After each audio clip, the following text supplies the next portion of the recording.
これからも進撃の巨人に心臓を捧げよう。運命を増やせよと大地にして鋼鉄の鳥を空へ放った自由は無縁の弓矢となって何度も繰り返す何回も寂しいの捨てられずにいる臆病な俺たちが無限にと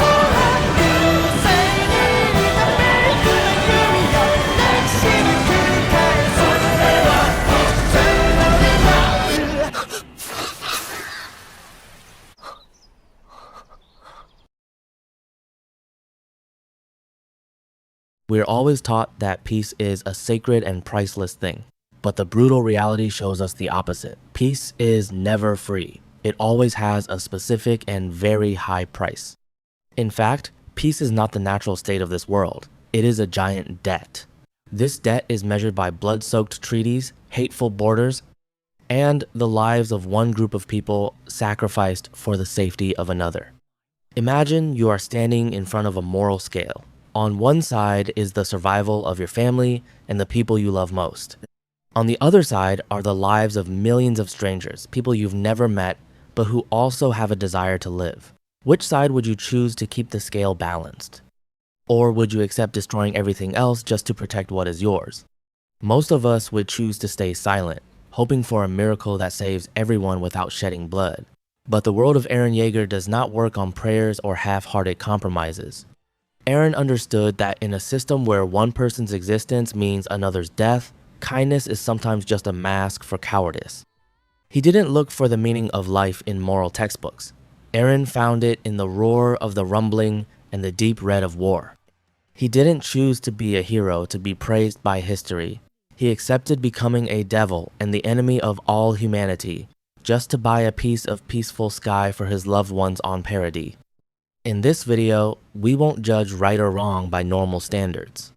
We will look directly at the naked truth Eren revealed, that when all moral illusions break down, the only thing that keeps a person moving forward through the ruins is the terrifying determination of someone who has accepted paying the highest price for a peace contract written in blood.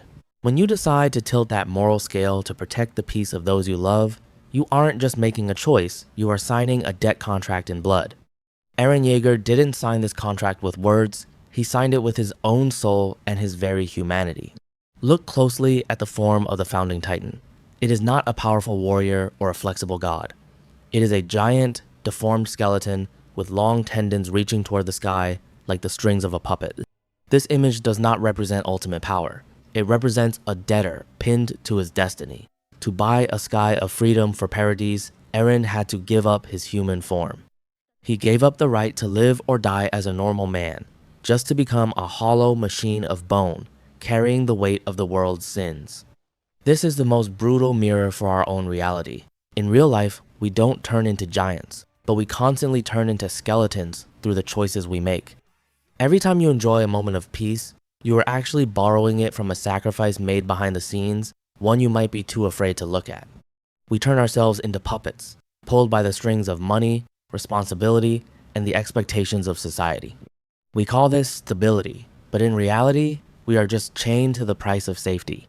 The stability you have right now is not a natural right. It is being carried on the back of some deformed skeleton that you choose to ignore. It might be the silent sacrifice of your parents, the struggles of the generations before you, or the price someone on the other side of that scale is paying instead of you. We are all inheritors of debts we don't even realize we owe. But why does peace require such a monstrous and painful form?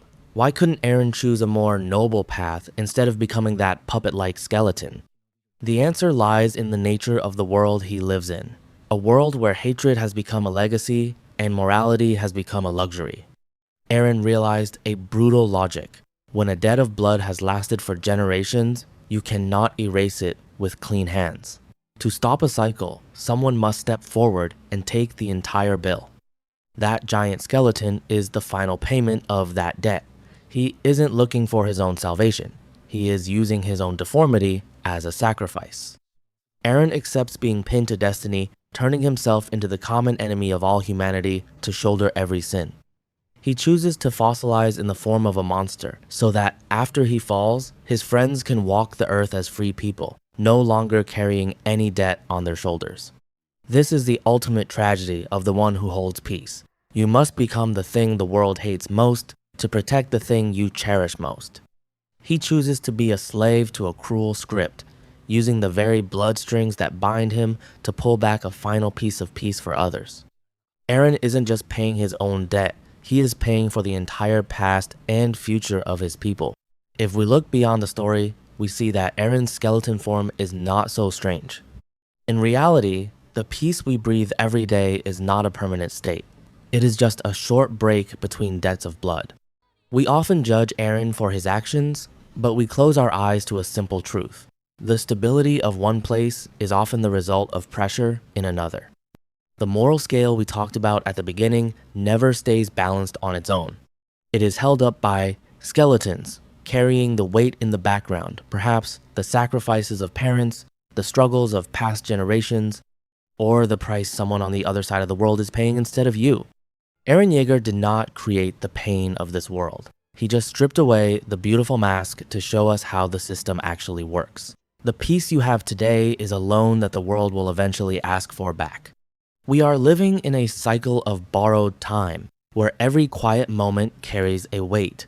Sooner or later, the cycle of history will demand payment in a different form. When we look at what Eren did, we realize a truth that is even harder to accept than his death. War may never truly end. The history of humanity is not a straight line toward permanent peace. Instead, it is a series of cycles. Peace is often just a beautiful name for a period where new tensions are slowly building up. When the moral scale tips too far, conflict breaks out as a way for the world to rebalance itself. Because of this, the most meaningful thing you can do is not to dream of a world without war, but to learn how to live clearly and wisely during these breaks in history. True awareness is not about trying to change the world, but about recognizing your place in that cycle. Instead of living with the illusion of absolute safety, accepting that the world moves in cycles of conflict helps us see life more realistically. We should cherish every moment of peace we have, not because we believe it will last forever, but because we know it is a precious break before history moves into a new chapter. Eren Yeager is gone, and the walls have fallen, but the seeds of conflict have never truly disappeared. He finished a bloody chapter of history, but the human scale never stays balanced for long. The truth is, war never really vanishes. It only hides, waiting for new tensions to build before starting the next cycle. This is how history works. We build, we enjoy peace, and then we are pulled into new conflicts. It is a rule of the world that no one, not even Eren, can truly stop. The final question is not for Eren, but for each of us. While the cycle continues, what are we doing with the peace we have right now? Don't let temporary stability make you forget how precious it is. Instead of searching for a permanent peace that doesn't exist, learn to value what you are protecting today. True freedom is the courage to look at reality and choose to live in a way that honors the break history has given us.